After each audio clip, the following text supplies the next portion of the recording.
Look at it from the perspective of not only the equipment, but obviously the data. And so for the city of Altoona, it's about, in this particular case, taking hard drives and physically destroying them. If we want to make sure that from a 100% standard of destruction, you're going to go with physical destruction. And that's what we do with all of our hard drives today.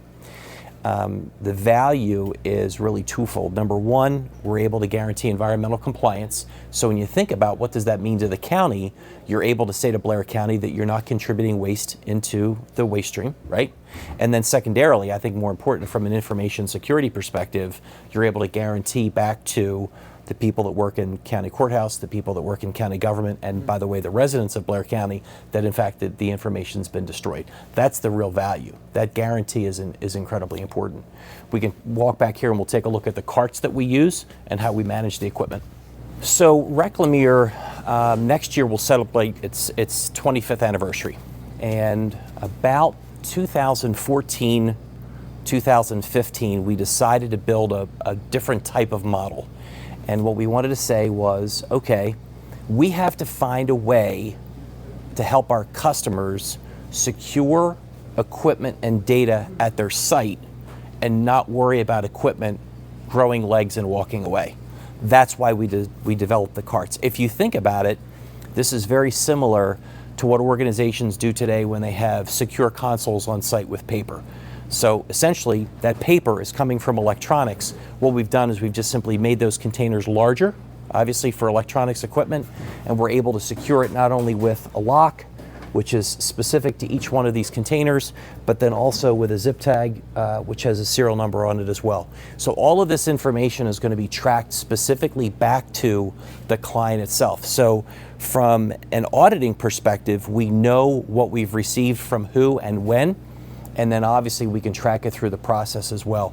When you take a look here, this obviously is not going to be familiar to anyone, but NAID AAA certification for us is part of an industry standard that we follow. And what that means is that our organization goes through a very rigorous auditing process. And the most important part of it is the fact that our audits are unannounced. So at any time during the calendar year, an auditor can show up, knock on the door, and ask to come in.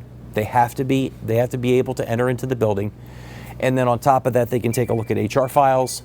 They can take a look at any part of our digital camera library. We have cameras throughout the facility so that at all entrances and exits, where the truck will come in, where equipment is being stored, where data is stored, all of that is under digital surveillance. So they can take a look at the digital library.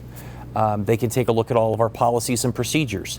So that unannounced audit is a big deal because if you think about it, if I tell you that I'm going to come to your office, I'm going to make sure that your office is organized, and I give you a week's notice, guess what? You're going to make sure that your office is organized. If I just show up on a Tuesday afternoon at 3 o'clock and your place looks a little disheveled, you know, that's the comparison, right? So from a practical perspective, the most important thing that we have to get customers to understand is being able to manage chain of custody.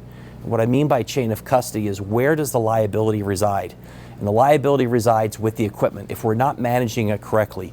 By putting those secured containers on site and being able to lock them, you don't have to worry about IT equipment growing legs and walking away. This is what we know from industry, that if we take IT equipment today and we have it in a server room, or we have it in a cubicle, or we have it in some hall closet, whatever it may be, anywhere from 10 to 15% of that equipment will disappear before it ever gets to the recycler.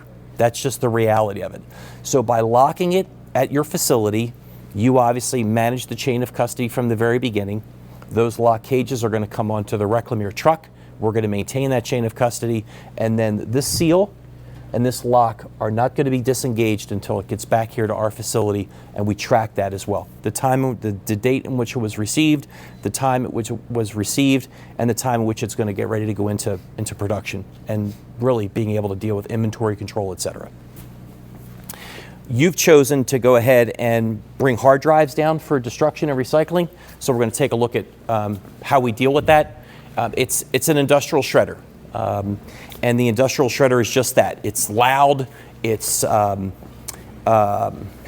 I wouldn't say it's dangerous, but it's one of those things where you really want to pay attention to how the machine is operating. So when we take a hard drive today and we put it into the Allegheny shredder, that's exactly what's going to wind up happening. That drive is going to be physically shredded. And you can see here where you've got material that literally is completely and totally shredded. So this is hard drive material. These are hard drives from any number of customers. They could be from healthcare, they could be from banks, they could be from schools. This particular case, it's going to be from the Altoona City government. This material will be taken and recycled. Reclamere has a no landfill policy. What does that mean? It means that all of the electronic material that we're going to manage in this facility will never make its way over to a landfill. So from an environmental compliance perspective, we take that really seriously. So not only do we guarantee the destruction of data, but we guarantee environmental compliance as well. And that's really important, especially when we know that there are times out there when budgets are tight and people want to look for that no-cost solution. The only way that individuals are able to recycle for free is if it's not being managed in an environmentally compliant manner. This material costs money to recycle. Transportation, labor, the processing fees itself, the certificates that we've received from our recyclers, and so on. So to do electronics recycling correctly, you really need to take a look at what type of vendor are you working with. All of the credentialing that you would need to see is available to you with notice. And then you'll also see that you'll receive both an environmental lot certificate as well as a certificate of destruction. So I think there's a special person behind us that wants to go ahead and run the shredder. This is going to happen. This is really going to happen.